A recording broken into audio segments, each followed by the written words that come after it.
Right, we introduce another guest on our couch this morning. The Life and Loves of a She-Devil, that's the title of a black comedy about the bitter revenge of a wife on her husband's mistress. It's on television. The story, written by Faye Weldon, has been serialised for BBC Two, and it starts this evening. Playing the faithless husband is our guest, Dennis Waterman, and here's just a glimpse, before we speak to him, of tonight's drama. He doesn't even think about me anymore. All he ever thinks about is Mary Fisher. And I'm very happy to have her. And lucky. I also value her friendship. But Ruthie, baby, has a suspicious mind. Jesus! But Dennis, welcome. Thanks, Well, that clip sort of partially explains the plot. Could you perhaps elaborate just a little more without giving too much away? It is about, well, I'm married to Ruth, who is 6 foot and 15 stone and not the most attractive woman in the world. And that's the Julie T. Wallace that's been getting a lot of attention in the media recently. Yes. Big lady, to say the least. She's actually very attractive also, but they made we used to sit in makeup room and each have a moustache put on every morning. Yeah. She's strange when you're sitting next to your wife and she's putting a moustache on. But I eventually leave her. We have what is known as an open marriage, like I tell her what I'm doing. And I eventually leave her for Patricia, and then basically the story is... Patricia Hodges playing the part of... Mary Fisher. Mary Fisher. Who is a romantic novelist who lives in a white tower.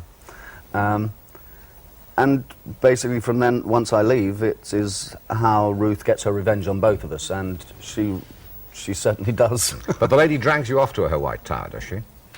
Well, I move into the white tower, yes. She doesn't try to fight me off a great deal. And you don't do much fighting anyway? No. Yeah. Given up fighting. And what about the revenge? I'm totally... When I say it's a black comedy, is it funny? But it is terribly bizarre, I gather, is it? It is very, very bizarre. I mean, some of it I find very funny, but it may be maybe a little black that you don't realise it's funny. It is a comedy. I hope people do laugh, but it doesn't matter if you don't. I mean, It's one of the strangest things I've ever been in. I mean, the title is a bit worrying, Life and Loves of a She-Devil, because there is nothing really magical about what she does. It's just like she decides to become powerful.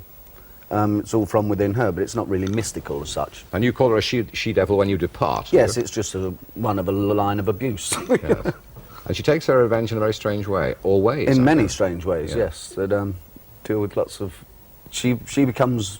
something like 9 characters throughout the piece, and I'd like to tell you how it does end, but it would really wreck it. I won't let you.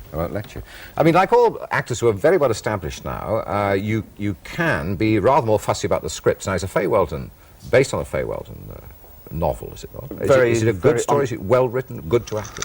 Oh yes, it's been adapted by Ted Whitehead, but as faithfully as I've ever seen an adaptation. I mean, there are huge chunks straight out of the book. There was the book. They sent me the book first and then the scripts, and Philip Saville was directing, who I had great admiration for. You rate him? Oh, absolutely. I mean, anybody who saw Boys from the Black Stuff, you can't not. And I couldn't say no to it. It was wonderful. Now, it's tonight, I think, BBC Two at 9:25, but it's a set, is it? It's for 1 hour. Yeah. It'll be every Wednesday for the next 4 weeks. Mm. And how's the delicious Patricia Hodge? The last time I saw her, she was exceedingly delicious. You're quite right. I have to agree with this. Now, what you're doing now, that is presumably all in the can and done, is it? The whole 4 sets? So your life now is doing something else. What is that? I've been doing a couple of little television things, but what is happening actually next is that Rula and I, being the clever people that we are going to Perth with a play, but it just happens that we're going there for the end of December, January and February. For the cricket? Well, there's cricket, there's yacht racing, and there's lots and lots of sunshine. While you're here in February, I'll nearly think about you. That's lovely. Well, we will. I was never been to Australia. You'd send me a card, will you? Wish Certainly, you were here. Frank. Yes, I'd like that. Yes, several people do send me cards from exotic places. Oh, I will. I'll do that. Anyway, thanks very much, and we look forward to seeing the series, and good luck in Australia. We envy you that. Thanks, sir. Thanks very much indeed. Cheers.